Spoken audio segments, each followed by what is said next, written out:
Assalamualaikum warahmatullahi wabarakatuh. Selamat pagi atau selamat siang. Pada kesempatan kali ini saya akan mencoba menjelaskan materi inisiasi pertama mata kuliah kalkulus 1.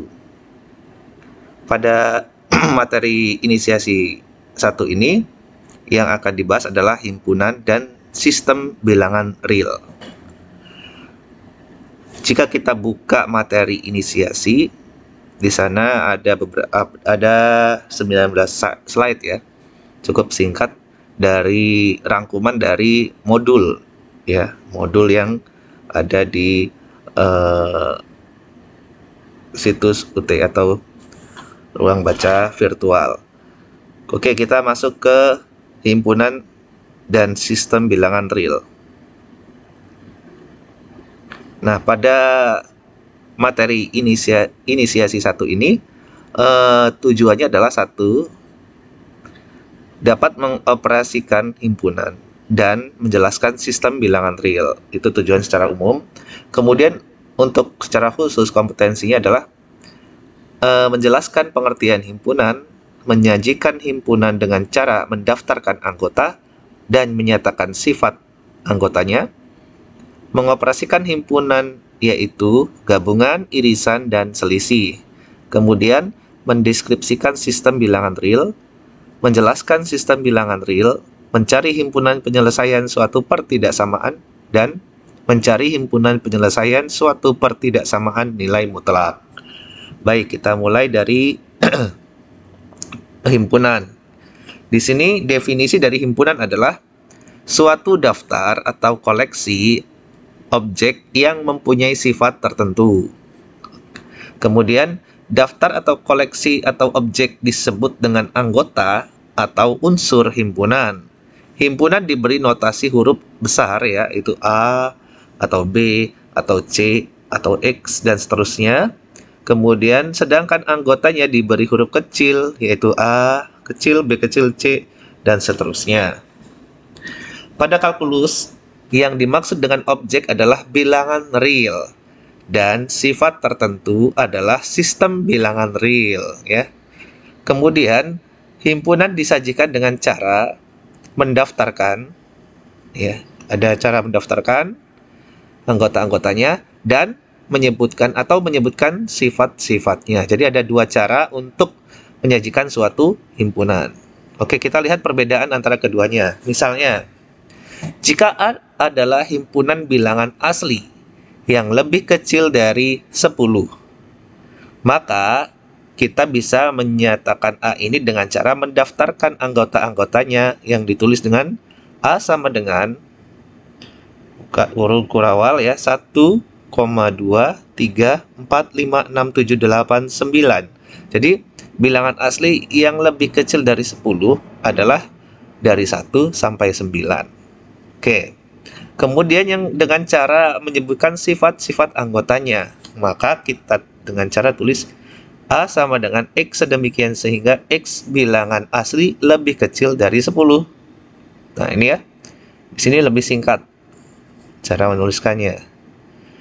Jadi, apakah harus X? Tidak. Misalnya A kecil ya, A kecil sedemikian sehingga A bilangan asli lebih kecil dari 10. Itu dengan cara menyebutkan sifat-sifat anggotanya. Kemudian di sini ada B, himpunan bilangan genap ya. Cara mendaftarkan anggota-anggotanya, oke, B sama dengan 2, 4, 6 dan seterusnya. Karena himpunan bilangan genap kita mulai dari 2, 4, 6, 8, 10 dan seterusnya, itu kita cukup tulis dengan titik-titik ya. Kemudian ditutup dengan tanda tutup kurung kurawal. Kemudian yang B, dengan cara menyebutkan sifat-sifatnya, maka himpunan B bisa kita tulis B sama dengan buka kurung A sedemikian sehingga A bilangan genap, tutup. Lebih singkat ya. Jadi bisa pakai B yang atas dengan cara mendaftarkan. Semua kita daftarkan. Jika dia banyak kita bisa tulis dengan titik-titik atau dengan cara menuliskan sifatnya ya, ini. Oke, Jika X anggota A, X itu anggota A, maka ditulis X. Simbolnya adalah huruf E, X elemen A. Dan jika X bukan anggota A, ditulis X. Simbol E dengan dicoret begini, kemudian A. Jadi, contohnya di sini, kita lihat A itu himpunan 135. Ya, 135 bisa menyebutkan ini sifat-sifatnya. Kalau kita sajikan dengan sifat-sifatnya, berarti bisa kita tulis A sama dengan, tulis buka kurung, misalnya A kecil, sedemikian sehingga A itu bilangan apa? A adalah bilangan ganjil ya. A bilangan ganjil kurang dari, lebih kecil dari 7 ya.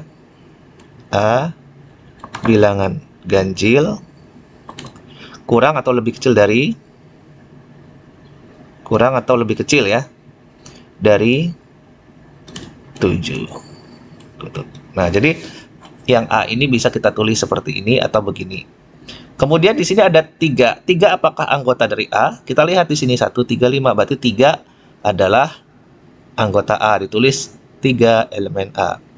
Kemudian apakah 2 merupakan anggota A? Bukan, tentu ditulis 2 E, dicoret anggota A. Ya, demikian ya definisi dan simbol cara menyajikan himpunan. Semoga bisa paham ya. Kemudian selanjutnya, definisi dua himpunan yang sama. Kita punya himpunan A dan himpunan B. Himpunan A dan himpunan B itu kita bisa katakan sama atau ditulis A sama dengan B jika setiap anggota himpunan A juga anggota himpunan B dan setiap anggota himpunan B juga anggota himpunan A. Jadi harus sama, baik itu jumlah anggotanya dan anggota-anggotanya juga harus sama. Contohnya di sini A. A sama dengan 135 ya. B 513. Oke, tidak urut ya.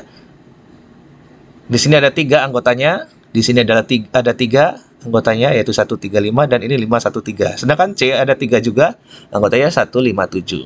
Tentu kita bisa katakan bahwa A sama dengan B karena setiap anggota A adalah anggota B, setiap anggota B juga sama dengan anggota A, sehingga kita bisa ambil kesimpulan A sama dengan B. Kemudian A apakah sama dengan C? Tentu tidak, karena ada 7 di sini ya. 7 di sini berbeda dengan 7 di sini tidak ada, walaupun jumlahnya sama dengan 3. Jumlah anggotanya 3. Nah, sekarang berarti A tidak sama dengan C. Begitu juga B tentu tidak sama dengan C ya. Kemudian di sini ada himpunan bagian. Apa itu himpunan bagian? Himpunan A disebut himpunan bagian dari himpunan B. Ditulis A bagian dari B. A himpunan bagian B ya, ditulis simbolnya seperti ini. Huruf seperti huruf U tapi dia ngadep ke sini.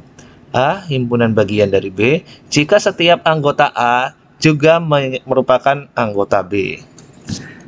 Jika setiap anggota A, oke ya, merupakan anggota B. Kita lihat di sini A 135, sedangkan B 5134. Ya. Apakah 135 ini masuk ke dalam B? 135. Oke, ada ya, berarti A merupakan himpunan bagian dari B. A himpunan bagian dari B. Apakah sebaliknya? Ini seperti huruf C ya. Dia agak sedikit lebih jaraknya. Nah, A himpunan bagian dari B. Apakah B himpunan bagian dari A? Himpunan dari A? Tentu tidak. Kenapa? Karena ada anggota B yaitu 4 yang tidak merupakan anggota dari A. Jadi kalau kita bisa tuliskan A dan B itu dalam diagram Venn begini. Ini B dengan lingkaran ini, kemudian A-nya adalah ada di dalam lingkaran B. Nah, itu. Ya. Jadi A itu ada di dalam B, sehingga A disebut dengan himpunan bagian dari B. Oke, semoga bisa dipahami antara dua himpunan dikatakan sama dan himpunan bagian. Kemudian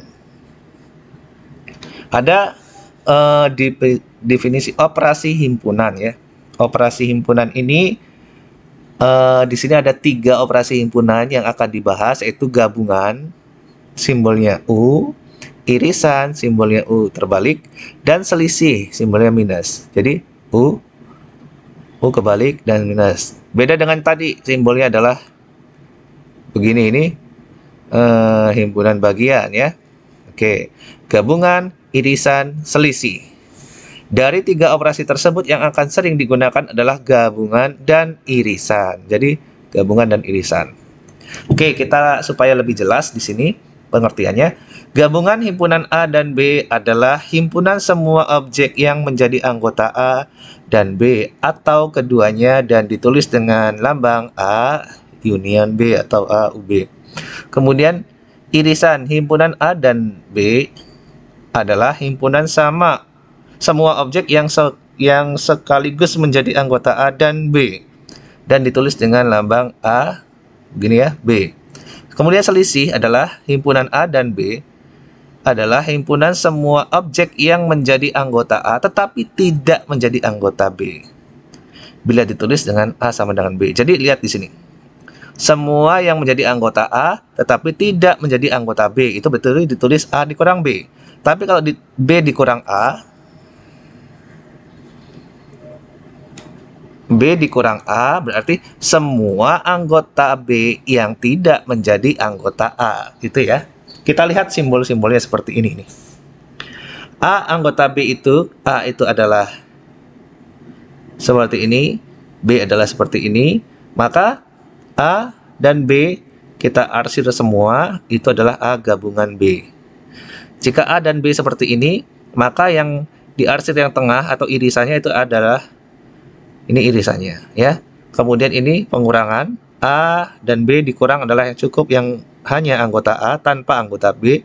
Kemudian kalau B dikurang A, yang diarsir adalah yang B-nya saja tanpa yang A. Oke, mungkin harus dengan contoh supaya lebih jelas ya. Contoh. Di sini ada diketahui himpunan A sama dengan 1 2 3 4 5. B 4, 5, 6, 7 dan C 4, 6, 8, 9 ya. Tentukan A gabungan B, B irisan C, A dikurang B, B dikurang A irisan B gabungan C, A irisan B gabungan C. Ini dikerjakan terlebih dahulu yang dalam kurung ya. Oke, kita kerjakan di sini. Lihat A gabung B. A gabungan B adalah sebutkan semua anggota A dan anggota B. Ada 1 2 3 4 5, ada 4 5 6 7. Jadi di sini ada yang kembar ya, 4 dan 5. 4 dan 5 cukup ditulis sekali aja. Jadi 1 2 3 4 5 digabung dengan 4 5 6 7. Jadi tulis 1 2 3 4 5 6 7 ya. Jadi yang kembar itu ditulis sekali aja. Di sini kan ada yang kembar nih. Nih, dia yang kembar dengan ini ditulis sekali saja. Kemudian selanjutnya yang B, B irisan C. Kita lihat B. B adalah 4 5 6 7, 4 5 6 7. C adalah 4 6 8 9. Nah, kalau irisan cari yang kembar. Yang mana yang kembar? 4 6 ya. Ya, ini ada 4, ini ada 6. Di sini ada 4, di sini ada 6. Sehingga B irisan C itu ya 4 dan 6. Gitu ya. Kemudian A dikurang B. A dikurang B berarti cari yang anggota A tapi bukan anggota B. Cari yang kembar kemudian di sini ya. 1 2 3 4 5. Di sini ada 4 5. Di sini ada 45, di sini ada 45, di sini ada 45 juga. Berarti 1 2 3. Oke. Ini dicoret aja ya. ini dicoret, ini dicoret. Jadi tinggal 1, 2, 3. Tentu 6, 7 juga dicoret ya. 1, 2, 3. Nah, hanya 1, 2, 3. Kemudian B dikurang A. Kita lihat B dikurang A. B-nya 4, 5, 6, 7. 1, 2, 3, 4, 5. Di sini ada 4, 5. Di sini adalah 4, 5 coret. Di sini tentu juga coret. Jadi ada hanya 6 dan 7. Kemudian A gabung B. A adalah 1, 2, 3, 4, 5. B 4, 5, 6, 7. Bukan gabung, tapi irisan ya. A irisan B 1, 2, 3, 4, 5. Jadi berarti cari yang kembar, yaitu 4 dan 5. Yang kembar 4 dan 5. Jadi 4 dan 5. Kemudian A irisan B itu adalah 4 dan 5. Digabung dengan C 4, 6, 8, 9. Sebutin aja, karena ini kembar, tulis sekali ya.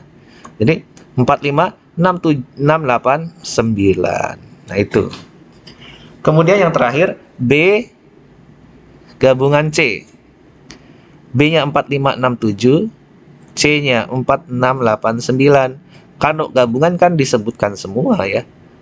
Di sini ada 4, di sini ada 4, di sini ada 6, di sini ada 6, ditulis sekali. Jadi 4, 5, 6, 7, 8, 9. Kemudian A irisan B gabung C. A adalah 1, 2, 3, 4, 5. Tadi irisan B. B gabungan C adalah ini. Ditulis irisan itu cari yang kembar. Jadi 4 kembar ya. 5 kembar. Oke, jadi 4 dan 5. Oke, itu ya. Mungkin harus banyak berlatih supaya terbiasa. Kalau hanya melihat mungkin kurang ya. Jadi setelah melihat video, membaca, harus ditambah dengan latihan. Bisa menggunakan sumber-sumber yang lainnya. Tidak harus buku yang ada di e-learning itu. Oke, contoh yang kedua. Jika A sama dengan X sedemikian sehingga X ditambah 1 sama dengan 0. B adalah X sedemikian sehingga X kuadrat plus X min 2 sama dengan 0. C adalah X sedemikian sehingga X kuadrat min 1 sama dengan 0. Tentukan A gabungan B, kemudian cari irisannya dengan C. Yang B irisan C, kemudian digabung dengan A. Yang C dikurang A, kemudian irisan dengan B. Ya, kita cari dulu anggota A ya. Anggota itu kan dinyatakan dengan sifat ini ya. A itu X ditambah 1 sama dengan 0, sehingga X sama dengan min 1, pindah ruas. Jadi jawabannya min 1. B sama dengan X kuadrat plus X min 2 difaktorkan. Yang dikali adalah min 2, dijumlah adalah 1. Jadi X min 1, X plus 2. Dicari faktornya. Jadi X1 sama dengan 1, X2 sama dengan min 2. Diperoleh B sama dengan min 1,2. Jadi A-nya 1, B-nya min 2,1. Kemudian C, X kuadrat min 1 sama dengan 0. Oke, ini sering salah nih ya. Hati-hati dengan yang seperti ini. Jadi X kuadrat min 1 sama dengan 0 itu pasti X kuadrat min 1 sama dengan 0, berarti X sama dengan plus minus 1. Kalau X kuadrat min 9 sama dengan 0, berarti X sama dengan plus minus 3 gitu ya. X kuadrat min 4 sama dengan 0, berarti X sama dengan plus minus 2 gitu ya. Jangan terkecoh X sama dengan 1, karena harus lengkap dia. X sama dengan plus 1 dan min 1 seperti ini. Jadi ini jawabannya min 1 dan 1. Kita sudah dapatkan anggota A, anggota B, dan anggota C, sehingga dengan cara yang sama kita bisa peroleh jawabannya ini ya. Ini bisa kalian coba sendiri di rumah. Oke, video kali ini saya cukupkan sampai sini. Nanti kita lanjut dengan slide berikutnya di video yang akan datang. Terima kasih. Assalamualaikum warahmatullahi wabarakatuh. Selamat pagi, selamat siang.